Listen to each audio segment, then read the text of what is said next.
পুজোর মানে ভোগের কুপন।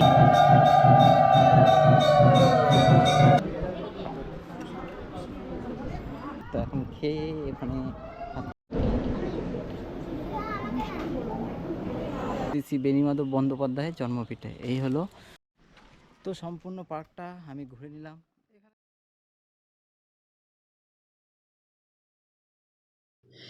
একদিনের ছুটিতে ঘুরে আসতে পারেন উত্তর চব্বিশ পরগনা জেলার বাবা লোকনাথের জন্মস্থান কচুয়াধাম থেকে। কলকাতা থেকে ট্রেনে মাত্র 1 ঘন্টার রাস্তা। সমস্ত ডিটেলসের জন্য ভিডিওটি দেখতে থাকুন। নমস্কার বন্ধুরা, তো আজকে আমি আপনাদেরকে নিয়ে যাব বাবা লোকনাথের জন্মস্থান কচুয়া স্বরূপনগর মন্দিরে। তো এখন আমি রয়েছি বারাসাত স্টেশনে। এখান থেকে হাসনাবাদ লোকাল রয়েছে, সেই হাসনাবাদ লোকাল ধরে আমি যাব কাকড়া মির্জানগর হল্ট সেই স্টেশনে। তো সেই স্টেশন থেকে তারপরে যাব মন্দিরে। তো চলুন আজকে জার্নিটা আপনাদের সাথে শেয়ার করা যাক।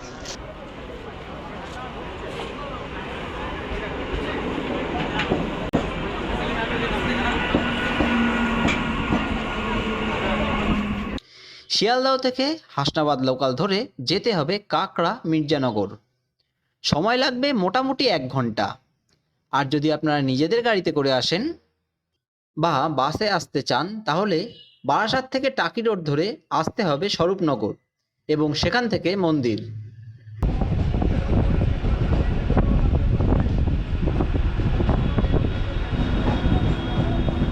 তো বারাসাত থেকে কাকড়া মির্জানগর হল্ট আসতে আমার সময় লাগলো মোটামুটি 35 মিনিট। তো আমি এখন স্টেশনে নামলাম। তো চলুন এখন আমি টোটোর ওখানে যাই, কত কি ভাড়া আছে সেগুলো ডিটেলস আপনাদেরকে পরে বলে দিচ্ছি। তো স্টেশনের এখান থেকে দেখুন অটো আছে, দেখি অটো কত নেই। এখানে সব অটো দাঁড়িয়ে রয়েছে।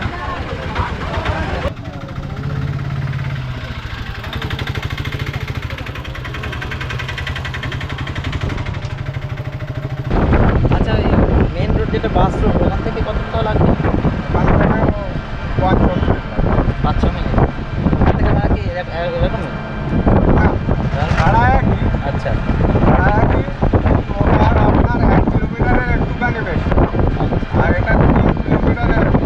স্টেশন একটু বেশি।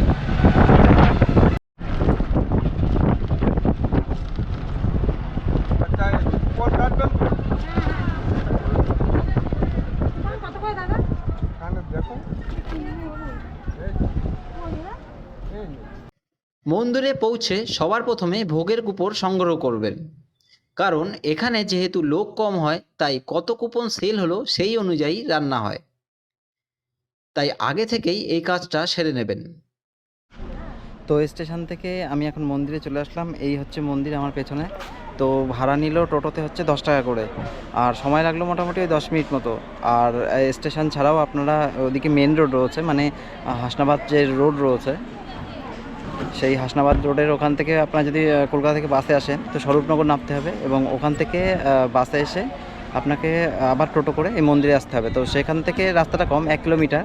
তো ওখান থেকেও ভাড়া বললো 10 টাকা। তো প্রথমে এখানে ভোগের ব্যাপার আছে। তো আপনারা যদি দুপুরবেলায় ভোগ খেতে চান তো এখানে টিকিট কাউন্টার আছে, তো সেই টিকিট কাটতে হবে। তো চলুন দেখি টিকিট কত আছে সেটা আপনাদেরকে বলে দিচ্ছি।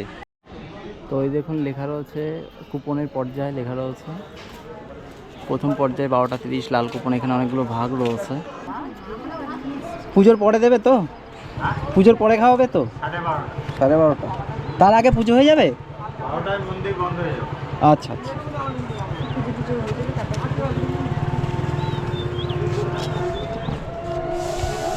তো এই হলো পুজোর মানে ভোগের কুপন। তো এবার মন্দিরের দিকে যাব, দেখি এখানে পুজোর ব্যবস্থা কি আছে দেখে তারপরে মন্দিরের দিকে যাব। তো পুজোর ডালা আপনারা এখান থেকে নিতে পারেন। দেখুন এখানে অনেক দোকান রয়েছে।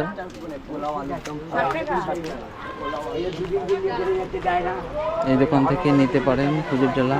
আর এই হচ্ছে মন্দির।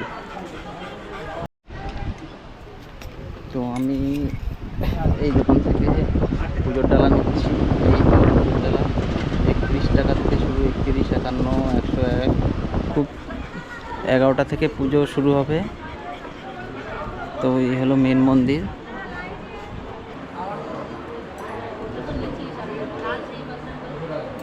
তো এখানে দেখুন সব রাখা রয়েছে, যে ধূপকাঠি মোমবাতি দেওয়ার জায়গায় সম্পূর্ণ এটা এই জায়গাতে দিতে হয়।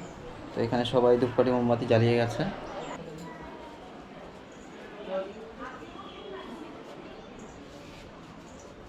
তো আমারও জ্বালানো হয়ে গেছে। তো এরপরে আমার যেতে হবে পাশে আর একটা মন্দির রয়েছে, এই মন্দিরে। তো এই মন্দিরে খুব সম্ভবত লোকনাথ বাবার একটা বিগ্রহ আছে। তো চলুন ওটায় গিয়ে দেখে।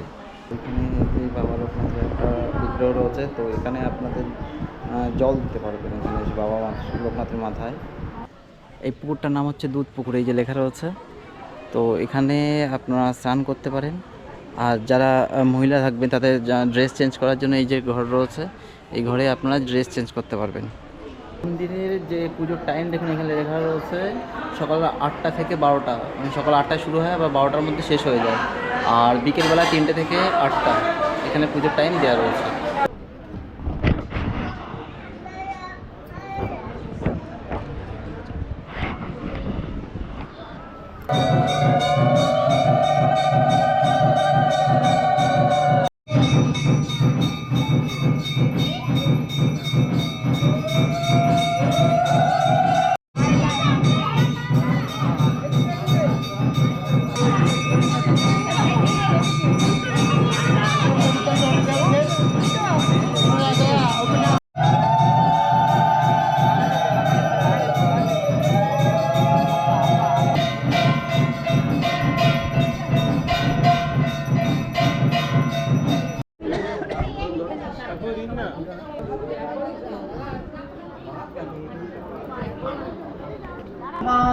নমো অপবিত্র অপবিত্র পবিত্র বা পবিত্র বা সর্বাবস্থান গত পিবা যৎসরে যৎসরে পুণ্ডরিকাক্ষং পুণ্ডরিকাক্ষং সভাজ্য সভাজ্য অভ্যন্তর অভ্যন্তর শুচি শুচি নমঃ শুচি নমো শুচি নমঃ শুচি নমো শুচি।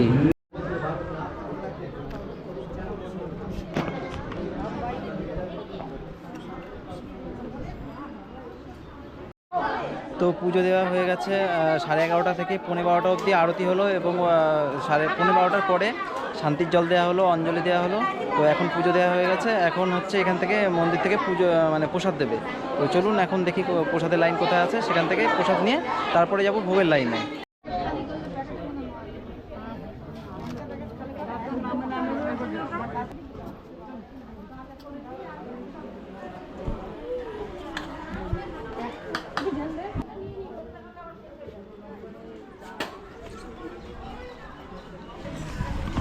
তো এইগুলো দিল আমাদের পায়েস আর হচ্ছে এই প্রসাদ।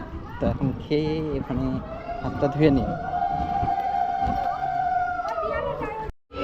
তো পুজোর পরে এখন মন্দিরে ভোগ খেতে যেতে হবে। তো আমি আগে এসে ভোগের যে কুপন আছে সেই কুপনটা কেটে নিয়েছিলাম, 60 টাকা নিয়েছে। তো এখন এই কুপন নিয়ে ওই যে ঘরটা রয়েছে ওই ঘরটায় এখন গিয়ে সবাই লাইন দিয়েছে, আমিও গিয়ে এখন লাইন দিই। তো কী কী খাওয়াচ্ছে সেগুলো আপনাদেরকে পরে বলে দিচ্ছি। তো চলুন এখন লাইনে যাওয়া যাক।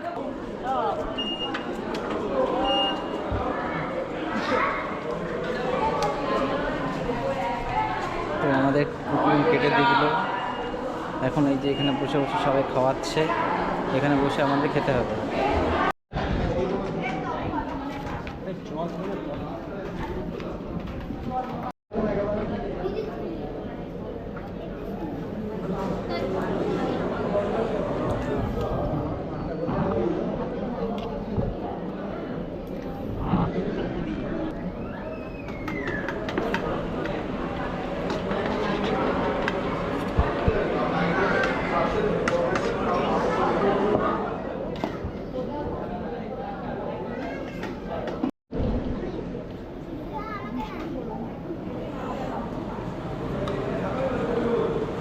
আলু দাও।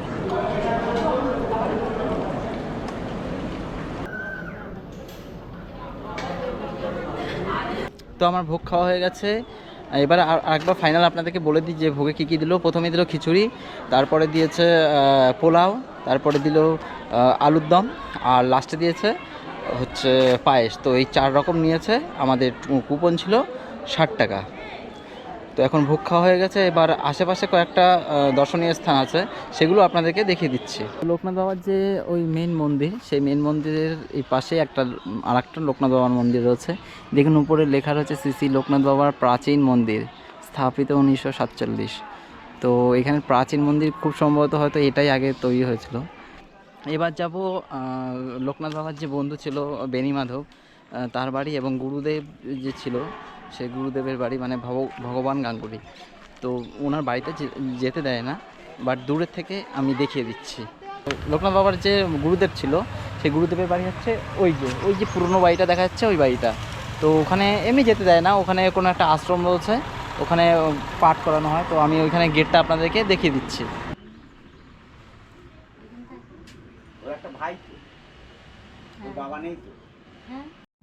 তো এই মন্দিরে যাওয়ার গেট, আর মন্দিরে যাওয়ার গেটের থেকে এই দেখুন লেখা রয়েছে বেনিমাধব তোরণ। তো এখান থেকে যেতে হবে। এই দেখুন শ্রী শ্রী বেনিমাধব বন্দ্যোপাধ্যায়ের জন্মভিটে, এই হলো সেই বাড়ি। বাড়ি এখনো রয়েছে ভিতরে, দেখুন বেনিমাধবের সব রয়েছে। লোকনাথ বাবার যে বাল্যকালের বন্ধু ছিল বেনিমাধব বন্দ্যোপাধ্যায়, এই হলো তার জন্মভিটে, বা এটাই হচ্ছে তার বাড়ি। তো আমরা ওখান থেকে মন্দিরের ওখানে থেকে হেঁটে আসলাম, এসে এই হচ্ছে বাড়ি। এই বাড়ির ভিতরে আপনার বেনিমাধব ছেলের ব্যবহৃত বিভিন্ন জিনিসপত্র রয়েছে। তো এখানে আটকে দেওয়া আছে, এমনি ভিতরে খোলা। তো আপনাকে বাইরে থেকেই দাঁড়িয়ে সব দেখতে হবে। তো বেনিমাধব বন্দ্যোপাধ্যায়ের বাড়িতে রেখে সামনের দিকে আরেকটু এগিয়ে গেলে একটা পার্ক আছে। তো সেই পার্কে লোকনাথ বাবার মানে বিগ্রহ রয়েছে, বেশ সাজানো গোছানো, অনেক কিছু দেখার আছে। তো চলুন এবার সেই পার্কে আপনাদেরকে নিয়ে যাই। তো পার্কের ভিতরে কি কি আছে এবং টিকিট কত, সেগুলো আপনাদেরকে দেখিয়ে দিচ্ছি এবার। এইখান থেকে ঢুকতে হবে টিকিট কাউন্টার। তো এই পার্কের নাম শান্তিধাম। তো আমি ওখান থেকে আমি এখন ঢুকলাম। টিকিট নিল 20 টাকা, আর সকাল 10টা থেকে খোলা থাকে বিকেল 5টা পর্যন্ত। তো প্রথমে ঢুকেই বাবা ভোলানাথের একটা বড় মূর্তি রয়েছে, সেটা আপনাদেরকে দেখিয়ে দিচ্ছি। এই হলো বাবা ভোলানাথের বিগ্রহ।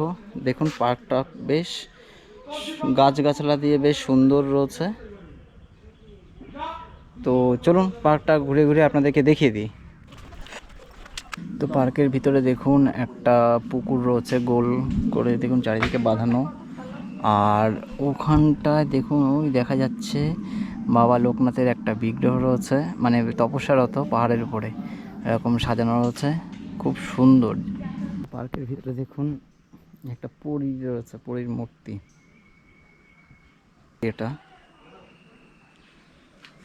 ভিতরে আসলাম ঠিকই, তো এই পার্কে কোনো লোকজনই নেই, একদম পুরো ফাঁকা। আমি মানে একাই টিকিট কেটে ঢুকলাম। তো পার্কটা কিন্তু খুব সুন্দর, ফাঁকা আছে, আর সাজানো গোছানো, পরিষ্কার পরিচ্ছন্ন আছে। তো আপনারা এখানে যদি একটু সময় কাটাতে চান তো এখানে আসতে পারেন। তো এখানে গাছপালাও আছে, বেশ ঠান্ডা আছে, হাওয়াও আছে। এই সমস্ত স্থানগুলি দেখা হয়ে গেলে লোকনাথ মন্দির থেকে 10 মিনিটের হাঁটাপথে চলে যান কচুয়া কালী মন্দির। শোনা যায় এই মন্দির নাকি 500 বছরেরও পুরনো। কালী মন্দির ছাড়াও রয়েছে 12টি শিব মন্দির। বেশ খানিকটা সময় এখানে ঘুরে নিতে পারেন।